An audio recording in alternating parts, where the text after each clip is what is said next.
Welcome back, everybody. Pesach is now in the rearview mirror. And so we continue back with our regular Torah reading cycle. And next up, Parshat Shemini.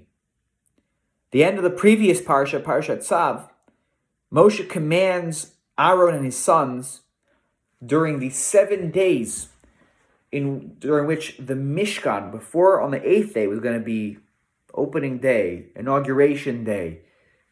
Mishkan was open for business on the 8th day. The 7 days prior to the opening of the Mishkan for official business, that's not really a fair statement, but for regular functioning business, maybe you would say, during those 7 days, these were days of practice and exercise. And Moshe was the one who actually was to do all the dry run on everything and to make sure that everything is ready to go for the Mishkan and to go every day, go through all the processes. And Aaron was commanded by God through Moshe, you and your sons shall sit by the opening of the tent of meeting day and night, it says. And that's how you're going to observe what God's ways and God's commands. And that's it. Now this is puzzling because wouldn't you have Aaron and his sons who are going to be the Kohanim, who are going to be running the Mishkan on a day-to-day basis? Wouldn't it make sense for them to be doing the practice runs? The Shiva Yemei, the Shiva Yemei Miluim? Like, wouldn't that make more sense than having the practice runs where they sit, in one place together day and night? What's that all about? It's an interesting command. Why would God do that? So let's read a Midrash together to try to understand that, because it's odd. And this Midrash tries to explain that oddity, and in doing so teaches, I think, a valuable life lesson. The Midrash asks, or describes to us, Amar lahem Moshe Aaron ulevanav. When he commanded them that you sit there for 7 days at the opening together, day and night, he says to them, Shimru avelut shivat yamim ad shelo yagia bachem. You're going to spend 7 days together here, day and night.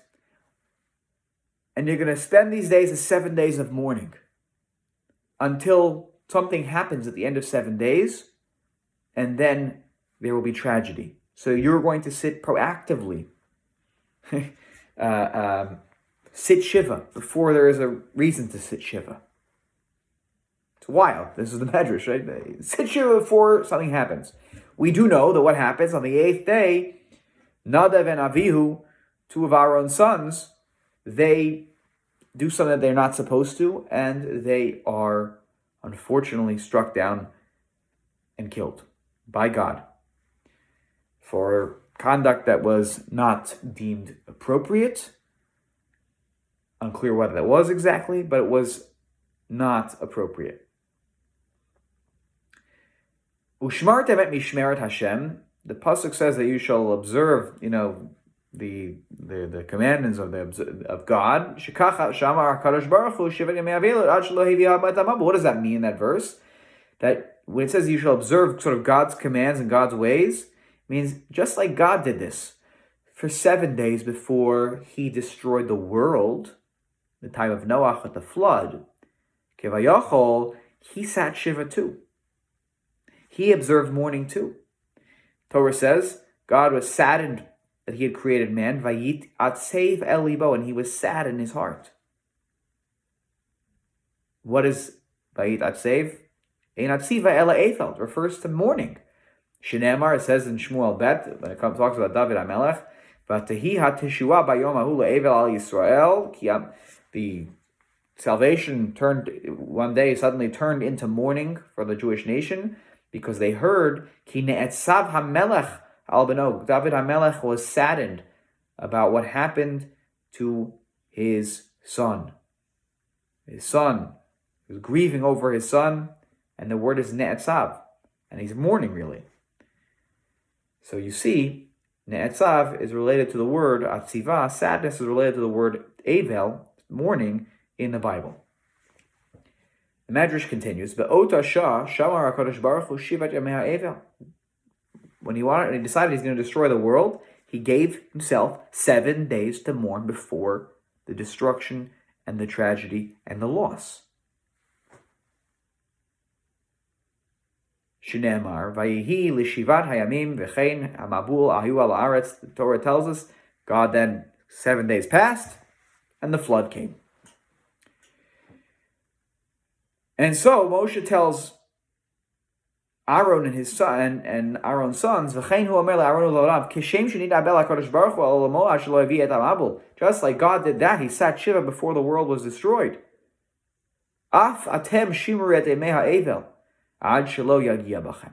You guys need to sit Shiva, you need to mourn, even though nothing has happened yet.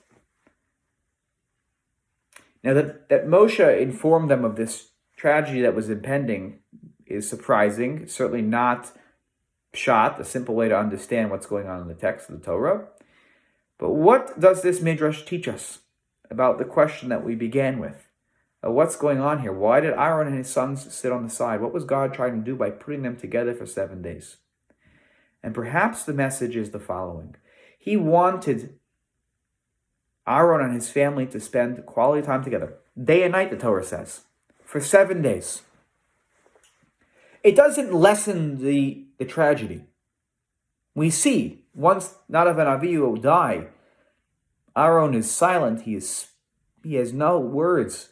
He is undoubtedly sad, shocked, stunned.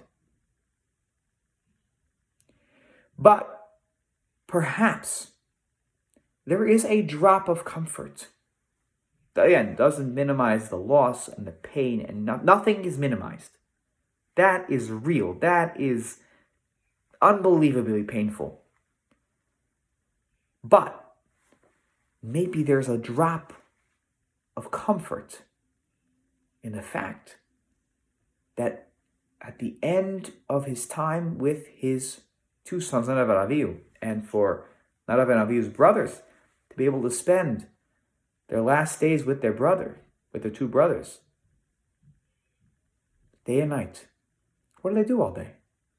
They learned about the Mishkan, I'm sure, and what they have to do, but they probably also talked. They probably also enjoyed as a family would. And there is something maybe comforting in the days leading up to the end of life for someone in our family to be able to spend quality time with that individual. And while, again, this doesn't take away any of the pain that Aaron must have felt, that maybe the idea is here, just like God was saddened and wanted to almost, as it were, spend 7 more days with the world, yes, that he created and he was upset by. But he created, they're his creations. He loves them in some ways, even though they have not turned out so great. And he wants to be able to 7 more days just to be around that world that he's about to destroy. Because there's something comforting about, at least I had one more moment with that world. Aaron and his sons that survived had 1 week to really find comfort in each other, even though they didn't know that it was the end. And so maybe that's why God commands Aaron to spend time with his sons. He knew this was going to happen. Spend time with them. Sit there. Be with them. He didn't know what was going to happen, but he kind of forced them into this situation. And I think Chazal's teaching here is a valuable lesson for life. And it's not something that everybody can always, I'm not sure that we can always successfully fulfill this, because it just always depends on the circumstances. But sometimes we can know if a loved one or a family member, a distant family member, or a friend of ours, or someone important in our lives, we might know that the end is near.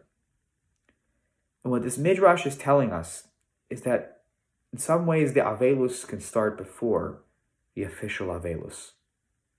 we can start to already get a sense of comfort, maybe by actually just spending time with that person at the end of their life, by sitting at their bedside, by talking, chatting, watch a movie together. It's already a way of getting comfort. Doesn't minimize the pain of the loss, not one bit. But there is something comforting about being able to know that we had an opportunity at the end of someone's life to spend quality time with them. That we remember them sometimes even more, we remember some of those last moments. And we should not underestimate how important that is in bringing comfort. And as I said a moment ago, that might not always be the situation every time. Sometimes there are things that happen suddenly. But if it is a situation we find ourselves in life, lo aleinu, make sure we spend quality time with those people. That's a very important way to bring comfort to ourselves and to our families. I hope this has been an enlightening insight into this part of the Parsha, and I look forward to seeing you again later on this week. Take care, everybody.